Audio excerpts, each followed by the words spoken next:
বৈশাখ এসো এসো, এসো হে বৈশাখ এসো এসো, তাপসু নিঃশ্বাস বায়ে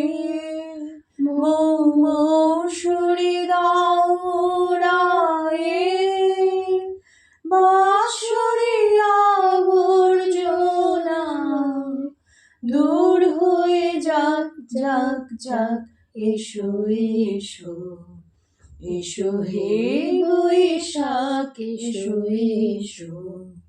নমস্কার।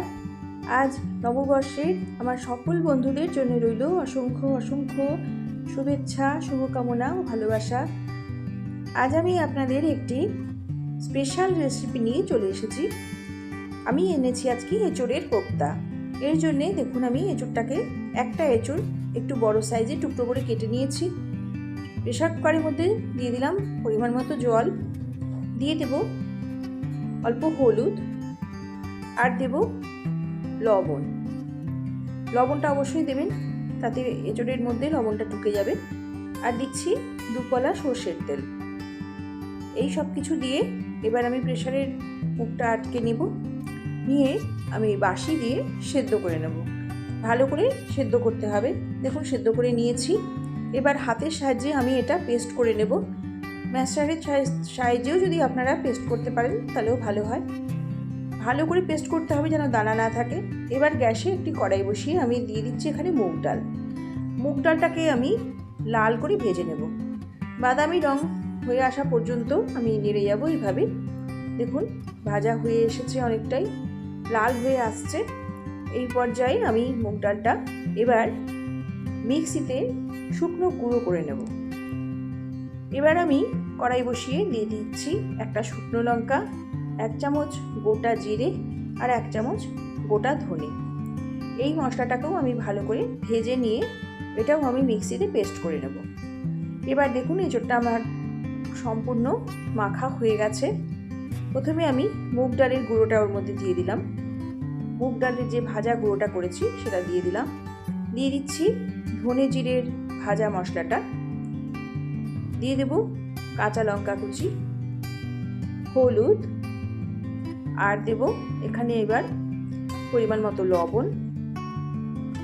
এই পর্যায়ে আমি এখন এর মধ্যে দিয়ে দিচ্ছি চাট মশলা। চাট মশলাটা যদি আপনাদের কাছে না থাকে না দিলেও চলবে। দিয়ে দিলাম হিং, দিয়ে দেব এবার বেসন। বেসনের পরিমাণটা আপনারা আন্দাজ মতো দেবেন। বেশি বেসন দিলে কিন্তু এই কোপ্তাটা খেতে ভালো লাগবে না। অল্প বেসন দিয়েই মেখে নেব। মাখাটা আট মতো হলেই বোঝা যাবে বেসন কতটা দিতে হবে। আপনাদের এঁচোড়ের পরিমাণ বুঝে বেসনটা নেবেন। বেসন বেশি দিলে এটা খেতে ভালো লাগবে না। দেখুন সব কিছু দিয়ে আমি মিশিয়ে নিয়েছি। এবার দিয়ে দিচ্ছি অল্প কাশ্মীরি লাল লঙ্কার গুঁড়ো, এটা আপত্তি থাকলে স্কিপ করে যাবেন। আর দিচ্ছি এখানে কাঁচা সর্ষের তেল, এটা অবশ্যই দেবেন। কাঁচা সর্ষের তেলটা দিলে কিন্তু ভীষণ ভালো হয়। দিয়ে দিলাম গরম মশলার গুঁড়ো, আর দেব অল্প চিনি। সব কিছু উপকরণ আমার দেওয়া হয়ে গেছে। এবার সব ভালোভাবে হাত দিয়ে মেখে নিচ্ছি। একটুও দানা যাতে না থাকে সেভাবে হাত দিয়ে মেখে নিতে হবে। মেখে নেওয়া হয়ে গেছে। এবার হাতের সাহায্যে দেখুন আমি একটু করে তুলে নিয়ে এইভাবে কোপ্তার আকারে গড়ে নেব। আপনাদের সাইজ মতো আপনারা করে নেবেন। আমি এইরকম বড় বড় করেই কোপ্তাগুলো করে নিচ্ছি। দেখুন এরকমভাবে প্রতিটা কোপ্তা এবার আমি বানিয়ে নেব। সবকটা কোপ্তা দেখুন আমার বানানো হয়ে গেছে। এইভাবে আমি বানিয়ে নিয়েছি। এবার কোপ্তাগুলোকে আমি ভেজে নেব। গ্যাসে বসিয়ে দিলাম ফ্রাই প্যান। সর্ষের তেল দিয়ে দিয়েছি। ভাজাগুলো সর্ষের তেলেই করব। সর্ষের তেল গরম হয়ে গেছে, ভাজাগুলো দিয়ে দিলাম। প্রতিটা কোপ্তা এবার আমি আস্তে আস্তে ফ্রাই প্যানে ছেড়ে দিচ্ছি। দেখুন সবকটা কোপ্তা আমার দেওয়া হয়ে গেছে। এবার গ্যাসের আঁচটা কমিয়ে রেখে একটি ঢাকনা দিয়ে ঢেকে এবার আমি 5 মিনিট বাদে এসে ঢাকনাটা খুলে দিলাম।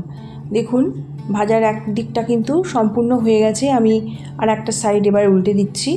প্রতিটা কোপ্তাকেই এবার আমি উল্টে দেবো। দেখুন কী সুন্দর লাল করে ভাজা হয়েছে। এইভাবেই কোপ্তাগুলো সব ভেজে নিতে হবে। দেখুন কী সুন্দর রঙটা এসেছে ভাজার। এই রকম ব্রাউন কালার হয়ে গেলেই আমি আর একটা সাইড উল্টে সেই পাশটাও ভেজে নেব। গ্যাসের আঁচটা এই সময় অবশ্যই কমিয়ে রাখবেন। ভাজাগুলো কিন্তু গ্যাসের আঁচটা কমিয়েই করবেন, তাতে ভাজাগুলো সম্পূর্ণ ভাজাটা ঠিকঠাক হবে। এবার এই সময় আমি একটি মশলা বানিয়ে নিচ্ছি।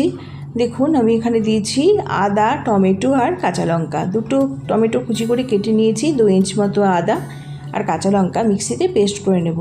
বাকি বড়াগুলো আমি একইভাবে ভেজে নিচ্ছি। দেখুন এবার আমি আর একটা মশলা বানিয়ে নিয়ে নিলাম কাজু বাদাম আর কিশমিশ, আর দিয়ে দেব এখানে মগজ।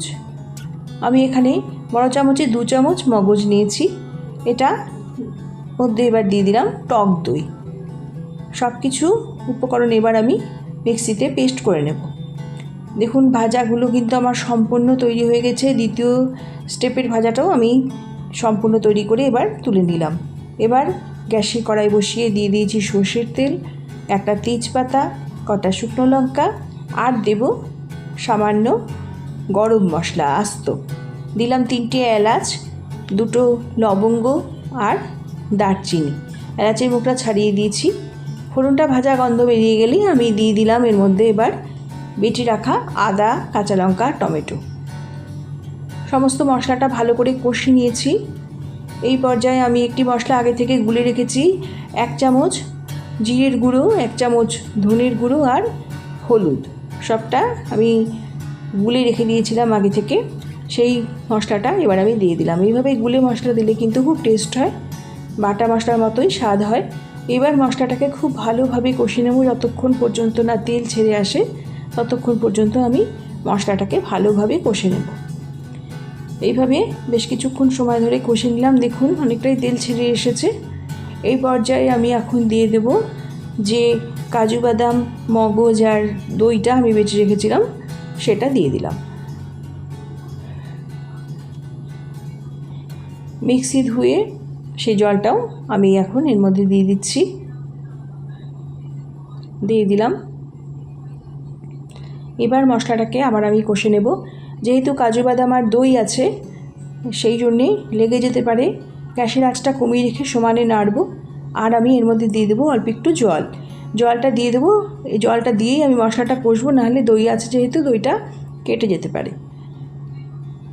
ভালো করে মশলাটা কষে নিয়েছি। দেখুন এরপরে আমি এর মধ্যে আর একটু দিয়ে দিচ্ছি এখানে কাশ্মীরি লাল লঙ্কার গুঁড়ো। কাশ্মীরি লাল লঙ্কার গুঁড়োটা দিয়ে আমি আবার ভালো করে কষে নিচ্ছি। খুব ভালোভাবে মশলাটা কষে নিয়েছি। দেখুন একদম তেল ছেড়ে এসেছে, দানা দানা হয়ে এসেছে। এই পর্যায়ে আমি দিয়ে দিচ্ছি করে রাখা গরম জল। গরম জলের পরিমাণটা একটু বেশি করে দিতে হবে, যেহেতু কোপ্তাগুলো এর মধ্যে দিলে মশলাটা কোপ্তাগুলোর মধ্যে ঢুকে যাবে, সেই জন্যে আন্দাজ করে জলটার পরিমাণটা একটু বেশি দিতে হবে। এবার দিয়ে দিচ্ছি পরিমাণ মতো লবণ, দিয়ে দেব গরম মশলার গুঁড়ো, অল্প গরম মশলার গুঁড়ো দিয়ে দিলাম। দিয়ে দিচ্ছি অল্প চিনি। সব কিছু দিয়ে নিয়েছি। এবার ভালো করে ফুটিয়ে নিচ্ছি। ফুটিয়ে এবার আমি গ্যাসটা অফ করে দিয়েছি। গ্যাসটা অফ করে দিয়ে এবার আমি কোপ্তাগুলো এর মধ্যে দিয়ে দেব। অবশ্যই গ্যাসটা অফ করে তারপরে কোপ্তাগুলো দেবেন, নাহলে কিন্তু কোপ্তাগুলো ভেঙে যেতে পারে। কোপ্তাগুলো দিয়ে যদি ফোটান ঝোলটা, তাহলে কিন্তু কোপ্তাগুলো ভেঙে যাবে। সেই জন্যে গ্যাসটা অফ করে তারপরে কোপ্তাগুলো দিয়ে দিলাম। সব কটা কোপ্তা আমি ঝোলের মধ্যে এবার দিয়ে দিচ্ছি। দেখুন সব কটা কোপ্তা আমি এখন ঝোলের মধ্যে পুরো ডুবিয়ে দিচ্ছি। সব কোপ্তাগুলো আমার ঝোলের মধ্যে দেওয়া হয়ে গেছে। এবার দিয়ে দিচ্ছি 1 চামচ ঘি। অবশ্যই ঘিটা দেবেন, ঘি দিলে এই রান্নার স্বাদ কিন্তু দুর্দান্ত হয়। কোপ্তা জাতীয় জিনিসে ঘি দিলে ভীষণ ভালো লাগে। আর এবার দিয়ে দিলাম উপর থেকে ধনেপাতা কুচি। সব দিয়ে এইবার আমি সব মিশিয়ে নিচ্ছি ভালোভাবে। গ্রেভিটার সাথে কোপ্তাগুলো একদম ভালো করে মিশিয়ে ডুবিয়ে দিচ্ছি। সব দেওয়া হয়ে গেছে। এবার একটি ঢাকনা দিয়ে আমি রেস্টে রেখে দিলাম। 5 মিনিট বাদে ফিরে আসছি। ফিরে এলাম। দেখুন সম্পূর্ণ গ্রেভিটা টেনে গিয়েছে, কোপ্তার মধ্যে ঢুকে গেছে। আর কি দুর্দান্ত দেখতে হয়েছে, কালারটা দেখুন কি সুন্দর দেখতে হয়েছে। এবার আমি সার্ভ করে নেব, বাটি নিয়ে নিয়েছি। এঁচড় থাকতে থাকতে এই কোপ্তা করে খাবো না তা কি হয়, সেই জন্যে তাড়াতাড়ি এঁচড় থাকতে থাকতে এইভাবে কোপ্তা করে খেয়ে দেখুন, ভীষণ ভালো লাগে। এঁচড়ের কোপ্তা একটি রাজকীয় খাবার, ভীষণ সুস্বাদু। অনুষ্ঠান বাড়িতে বা বাড়িতে গেস্ট এলেও এই রেসিপিটি করে দিতে পারেন, দারুণ সুস্বাদু। আর আমি যেভাবে করলাম ঠিক এভাবে করে খেয়ে দেখবেন, এত ভালো লাগবে যে ভাতের পাতে আর কিছুই লাগবে না। বাড়িতে বড় থেকে ছোট কিন্তু সবাই ভীষণ আনন্দ করে খাবে। ছোটরা তো ভালোভাবে খাবেই, বড়রাও খাবে। দেখুন এঁচড়ের কোপ্তা আমার সম্পূর্ণ রেডি। এইভাবে অবশ্যই করে খেয়ে আমাকে কমেন্টের মাধ্যমে জানিয়ে যাবেন। সবাইকে জানাই শুভ নববর্ষের অনেক অনেক শুভেচ্ছা। ধন্যবাদ।